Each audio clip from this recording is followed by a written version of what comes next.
नमस्कार, नमन का नमन स्वीकार करें और आज के सेशन की शुरुआत करें। ये एनपीओ का सेकंड नंबर का वीडियो में बना रहा हूँ।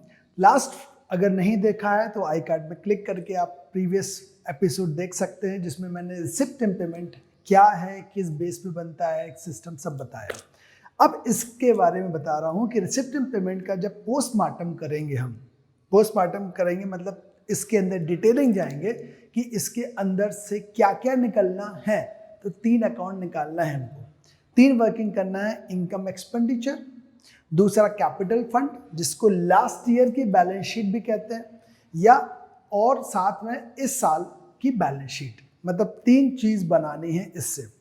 जरा आते हैं अपन कर क्या रहे हैं। बेसिकली हमने रिसिप्ट पेमेंट में अकाउंट में समझा था कि ये कैश बेसिस सिस्टम है। ठीक, cash basis system. Cash basis system मतलब कैश इनकमिंग और कैश आउटगोइंग। अब जो सम्स आते हैं, मैंने लास्ट एपिसोड में ही आपको लोग को बताया था पहले वीडियो में कि रिसिप्ट पेमेंट के मैंने खूब सारे आपको सम्स भी दिए थे, आपने किए भी होंगे 8-10 सम्स, बड़े आसान टाइप के सम्स से। जब पैसा आता था कैश रिसिप्ट, हम डेबिट में लिख देते थे, रिसिप्ट साइड पेमेंट में लगते थे cash goes out. This receipt payment is based on the cash basis system. अब जो सम्स आएंगे हमको बुक्स में जो करना है वो करना है कन्वर्जन। कैश बेसिस सिस्टम से हम मर्केंटाइल बेसिस सिस्टम में लेके आ रहे हैं। Mercantile basis system. Mercantile basis system मतलब क्या होता है? ये है रियल अकाउंट्स। मजेदारी बात जो है वो ये है, मतलब अब एक्रूअल बेसिस सिस्टम से हम काम करेंगे। अगर आपने पे कर दिया है एंट्री करो, कोई दिक्कत नहीं। बट अगर सर्विसेज ले ली हैं बंदे से और पैसा नहीं दिया, उसकी भी एंट्री करो। अभी तक नहीं कर रहे थे। जैसे मैं एग्जांपल ले रहा हूं, एक बंदा है, उसने 12 महीने हमारे यहाँ जॉब किया, बाकायदा 12 महीने काम किया। हमने क्या किया, 11 महीने की सैलरी दी। 1 महीने डिले करते थे, हमारी आदत थी कि जनवरी की सैलरी हम फरवरी में देंगे, फरवरी की salary March and blah blah. Cash basis system में क्या करते थे, हम सिर्फ 11 मंथ्स की सैलरी लिखते थे पेमेंट साइड, क्योंकि आउटस्टैंडिंग तो आउटस्टैंडिंग है, पेमेंट गया कहाँ, वो तो अगले साल देंगे, इसलिए एंट्री नहीं करते थे। पर कैश बेसिस सिस्टम से जैसे मर्केंटाइल बना तो होता क्या है, सैलरी में 11 मंथ्स है, जो रियल पे कर दिया सैलरी डेबिट टू कैश करके। अब यहां पर हम आउटस्टैंडिंग सैलरी 1 मंथ की ऐड ऑन कर देंगे। मर्केंटाइल बेसिस सिस्टम बोलता है भाई साहब 12 मंथ्स की इनकम, 12 मंथ्स के एक्सपेंस, ना कि 13 ना कि 11, अगर सर्विसेज ली या दे दी हैं उस करंट ईयर में। तो मतलब यह हुआ कि अब यहां से हम एडजस्टमेंट्स वाला फंडा, एक्रूअल वाला फंडा वो चालू होना है। कैश बेसिस सिस्टम से कन्वर्जन कर रहे हैं। तो यहां से हमें यह पढ़ना है कि ऐसे कंडीशन में कैसे काम करेंगे। तो सबसे पहले हम पोस्टमार्टम का पहला पार्ट जो करते हैं, रिसिप्ट पेमेंट जो है ऑलरेडी मैंने बनाया हुआ रखा है, वो कहाँ कैसे जाता है उस चीज को समझना अपन को। देखिए आपने अभी रिसिप्ट पेमेंट के जो सम्स किए थे, टॉप पे लिखा रहता था ओपनिंग कैश, तो आप कट से लिख देते थे। फिर यहाँ सब्सक्रिप्शन है या जो भी रिसिप्ट है वो लिख देते थे। पेमेंट में भी ऐसे करते थे। अगर मैंने आपको पहले भी बताया कि जो भी सम्स करें, रिसिप्ट में लिखें या पेमेंट में लिखें, दिमाग लगा के रखें कि जो पेमेंट में लिख रहे हैं वो या तो हेडिंग डाल दें कैपिटल पेमेंट्स के अंडर में, कार है, बिल्डिंग है, लैपटॉप परचेस किया, या इन्वेस्टमेंट है, फिक्स डिपॉजिट है, या फर्नीचर है ना, बुक्स हैं, बिलियर्ड टेबल है, वो इधर आ जाए।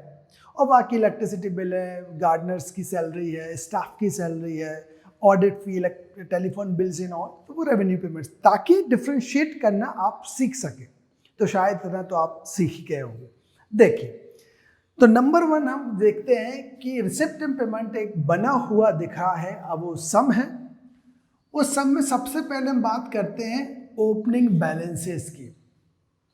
ओपनिंग कैश बैलेंस या ओपनिंग बैंक बैलेंस जो लास्ट ईयर के रिसिप्ट पेमेंट से आया है, ये जो बैलेंस है, या ओपनिंग बैंक ओवरड्राफ्ट हो सकता है, बैंक से हमने ओवरड्राफ्ट लिया, इन केस अगर इफ गिवन, तो भी ओपनिंग वाली बात हो गई।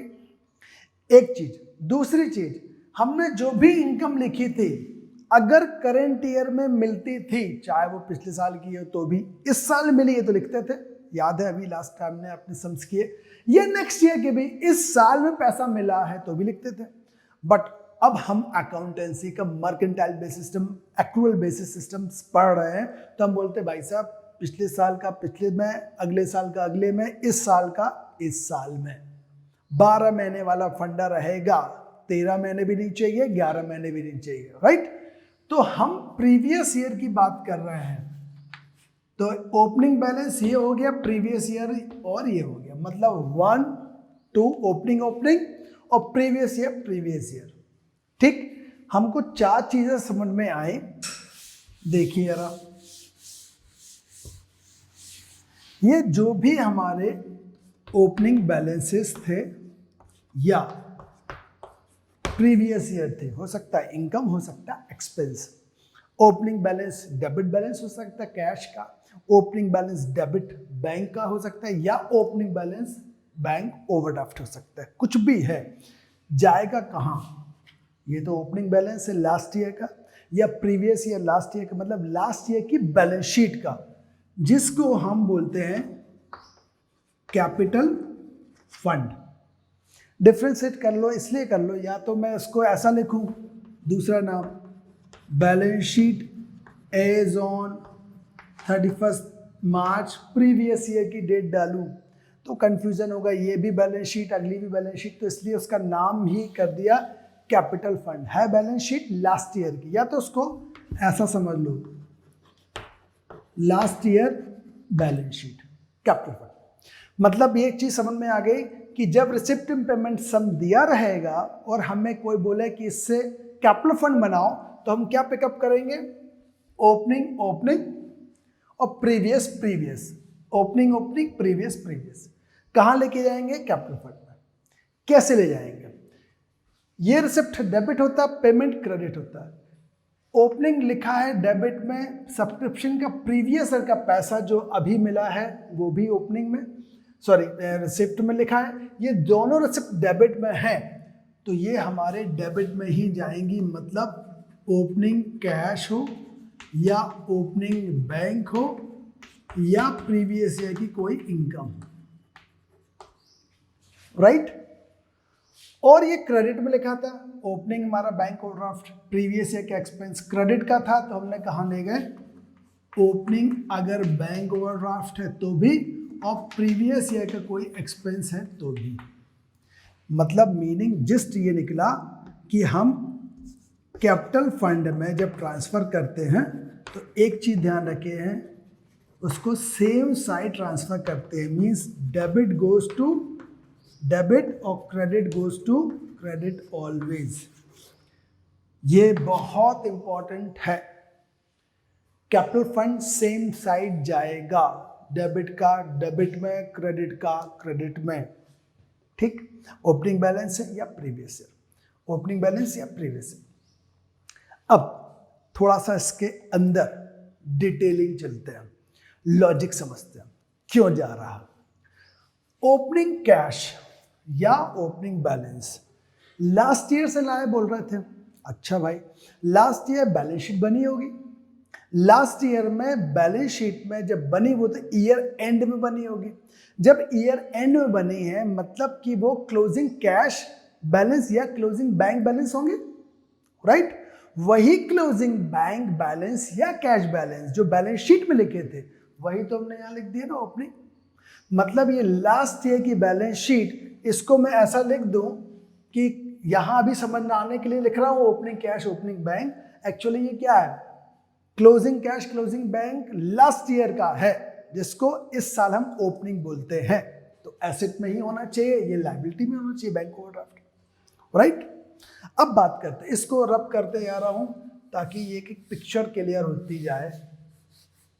ठीक, ज्यादा हो पूरा आपको एक बार करना तो वीडियो थोड़ा रिवर्स करना, स्नैप ले लेना, फिर कंटिन्यू करना। प्रीवियस ईयर देखते हैं।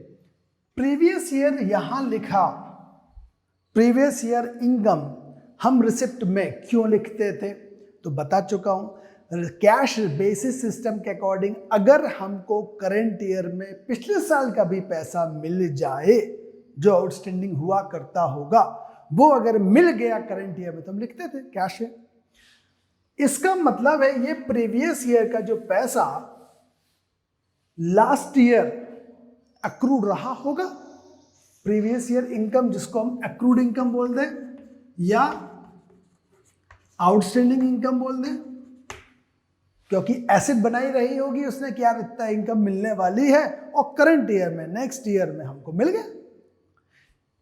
जो लास्ट ईयर का था वो इस साल मिल गया, इसलिए एसेट में ही शो होना चाहिए, तभी तो करंट ईयर में पैसा मिला।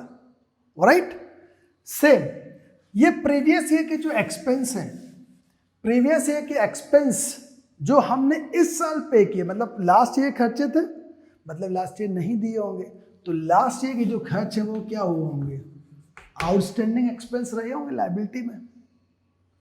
तो आउटस्टैंडिंग एक्सपेंस जो इस साल हमने पे कर दिए, that is the logic behind. Got it? तो एक बार फिर से रिकैप, ओपनिंग बैलेंस या प्रीवियस ईयर कहीं दिख जाए, कहाँ जाएगा? Number 1 capital fund. अब कैपिटल फंड में कहाँ? सेम साइड, डेबिट में रिसिप्ट है, पेमेंट में क्रेडिट है। डेबिट का डेबिट में मतलब एसेट में, ठीक, और क्रेडिट का क्रेडिट सेम साइड। इसको भी मैं रब कर रहा हूं। अब जब कैपिटल फंड पूरा कंप्लीट हो गया, अभी मैं एडजस्टमेंट नहीं बता रहा हूं, एडजस्टमेंट नेक्स्ट वीडियो में, तो इसमें से लेस करके हमारा जो बैलेंस निकलेगा हम बोलेंगे ओपी, ओपनिंग कैपिटल। एक आंसर आया, ओपनिंग कैपिटल, काम खत्म। अब बात करते हैं नेक्स्ट स्टेप, इनकम एब्लिक एक्सपेंडिचर। बड़ा आसान है ये। इनकम एक्सपेंडिचर में एक तो करंट ईयर दिख रहा है, ये भी करंट ईयर, एक रेवेन्यू दिख रहा है, एक ये दिख रहा है, मतलब दो ही चीज है, करंट ईयर और रेवेन्यू। जैसे प्रीवियस ईयर या ओपनिंग बैलेंस कैपिटल फंड में आते थे, वैसे करंट ईयर या रेवेन्यू से रिलेटेड जो भी हो, रेवेन्यू मतलब रेगुलरली एक्सपेंस हो सकता है, रेगुलरली इनकम भी हो सकती है, शॉर्ट टर्म्स। तो ये सब कहाँ जाएंगे? हमारे इनकम एंड एक्सपेंडिचर अकाउंट में। ठीक है भाई, कैसे जाएंगे जरा देखें। सब्सक्रिप्शन करंट ईयर इस साल का मिला, हमने कहाँ लिख दिया? वो हमारी इनकम है ऑब्वियसली। जो हमको रेगुलरली मिलती है वो भी इनकम। अब ये है डेबिट और हम यहाँ लिख रहे हैं करंट ईयर की इनकम या रेवेन्यू इनकम, हम यहाँ लिख रहे हैं। और करंट ईयर के एक्सपेंस हो या रेवेन्यू एक्सपेंस हो तो हम यहाँ लिखते हैं। मतलब डेबिट की चीज क्रेडिट में और क्रेडिट की चीज डेबिट में, मतलब क्या हुआ? अपोजिट साइड लिखते हैं। Debit goes to credit side और credit goes to debit side. Capital fund में सीधा सीधा था, same side, debit debit, credit credit. Income expenditure opposite, income income में, एक्सपेंस एक्सपेंस में, कोई दिक्कत नहीं। क्रेडिट में से डेबिट लेस कर दो, जैसे P&L अकाउंट बना देते, प्रॉफिट लॉस के क्रेडिट में से डेबिट लेस करते प्रॉफिट आता था, या डेबिट ज़्यादा है तो लॉस आता था। अब यहाँ प्रॉफिट लॉस तो बोल नहीं सकते, नॉन प्रॉफिट ऑर्गेनाइजेशन पर प्रॉफिट तो बता नहीं सकते, तो लिखेंगे क्या भाई? हमको सरप्लस हुआ। सरप्लस कैसा? इनकम ओवर एक्सपेंस, मतलब एक्सपेंस से ज़्यादा इनकम थी इसलिए वहाँ पर सरप्लस पड़ा है। ये हो गया इनकम एक्सपेंडिचर, मतलब हमने ये और ख़त्म कर दिया। जो जो हम ख़त्म कर रहे हैं उसको रब कर रहे हैं ताकि आपको बहुत क्लीन दिखता जाए। अब बचेगा कि जो, मेरे ख्याल से ये भी ठीक हो गया, पिक्चर क्लियर हो गई। अगेन बता देता हूँ, करंट या रेवेन्यू देखेंगे तो कहाँ जाएगा? इनकम एक्सपेंडिचर में। कैसे जाएगा? Opposite side, debit goes to credit, credit goes to debit. अब लास्ट क्या बचा? लास्ट देखते हैं हम बैलेंस शीट का आइटम, क्या क्या बचे हैं। एक तो नेक्स्ट ईयर बचा, ये देखो नेक्स्ट ईयर, और एक हमारे क्लोजिंग बैलेंस बचे, और कैपिटल रिसिप्ट एंड पेमेंट ये बचे। सब कहाँ जाएंगे? हमारी बैलेंस शीट में। देखो कैपिटल रिसिप्ट है या नेक्स्ट ईयर की इनकम है। नेक्स्ट ईयर की इनकम मतलब इस साल की इनकम तो है नहीं, जब इस साल की इनकम नहीं है, मतलब हमारे लिए लायबिलिटी है कि भाई साहब आपको इनकम तो अभी से मिल गई, एडवांस मिल गई, आपने काम किया नहीं, तो that's called liability for you. Same हमने नेक्स्ट ईयर का पे कर दिया, प्रीपेड सैलरी सॉर्ट ऑफ, हमने नेक्स्ट ईयर पे कर दिया, तो हम तो बोलेंगे भाई अब तो नहीं देंगे, पहले से दे चुके, तो ये हमारी एसेट। दूसरा कैपिटल पेमेंट, मैंने कैपिटल पेमेंट में खूब सारे एग्जांपल बताए थे, कार है, लैंड बिल्डिंग है, प्लांट मशीनरी हो सकता है, बिलियर्ड टेबल हो सकती है, क्रिकेट की पूरा किट हो सकता है, ठीक है, कुछ भी ऐसी एसेट, इन्वेस्टमेंट है, फिक्स डिपॉजिट हो सकता है, ये सब चीज़ क्या है हमारे लिए एसेट। तो मैं अगर यहाँ बोल दूँ समझने के लिए आसान रहेगा, ये सब क्या कहलाएंगे हमारी एसेट्स, और ये सब क्या कहलाएंगे हमारी लायबिलिटीज। अब वही फंडा डेबिट का है और हम लिखेंगे कहाँ, नेक्स्ट ईयर की income, capital receipt, closing bank overdraft. Debit का था कहाँ लिखा, लायबिलिटी में, वाइजे वर्सा क्रेडिट का यहाँ लिख दिया नेक्स्ट ईयर के एक्सपेंस जिसको प्रीपेड बोलते हैं, कैपिटल पेमेंट जिसको हम एसेट परचेज किया, या क्लोजिंग बैंक या कैश। मीनिंग बैलेंस शीट में भी अपोजिट फंडा चलेगा, डेबिट गोज टू क्रेडिट और credit goes to debit. Income expenditure में भी अपोजिट था, बैलेंस शीट में भी अपोजिट है, तो बचा क्या, कैपिटल फंड सेम साइड। अब ये ओपनिंग कैपिटल और ये सरप्लस दोनों को उठा के यहाँ लिख दिया, opening capital plus surplus add किया बाहर, और ये 10, काम खत्म, पैसा हजम। तो अल्टीमेटली अभी हम सिर्फ रिसिप्ट एंड पेमेंट के सम्स करें, और रिसिप्ट एंड पेमेंट्स के जो भी सम्स दिए हैं उसको हम कहाँ शिफ्ट कर दें, इनकम एक्सपेंडिचर में, कैपिटल फंड में, बैलेंस शीट में, विदाउट एनी एडजस्टमेंट्स। फिर 3 चीज बता रहा हूँ, कैपिटल फंड में सेम साइड डालेंगे, debit goes to debit, credit goes to credit, income expenditure में अपोजिट, बैलेंस शीट में अपोजिट। दूसरा, कैपिटल फंड में क्या जाएगा, ओपनिंग बैलेंसेस या प्रीवियस ईयर, इनकम एक्सपेंडिचर में क्या जाएगा, जो करंट ईयर है या रेवेन्यू है, whether revenue receipt, whether revenue payment, और बैलेंस शीट में क्या जाएगी, हमारे क्लोजिंग बैलेंसेस हैं, या हमारी नेक्स्ट ईयर की एक्सपेंस इनकम है, या हमारा कैपिटल रिसिप्ट हो या कैपिटल पेमेंट। तो यहाँ तक जब आप विदाउट एडजस्टमेंट अच्छे से पोस्टिंग करना सीख जाते हैं, फिर हम एडजस्टमेंट्स अप्लाई करना सिखाते हैं। तो आज के वीडियो के लिए इतना ही, नेक्स्ट वीडियो फिर मिलते हैं विद एडजस्टमेंट के साथ। Bye bye.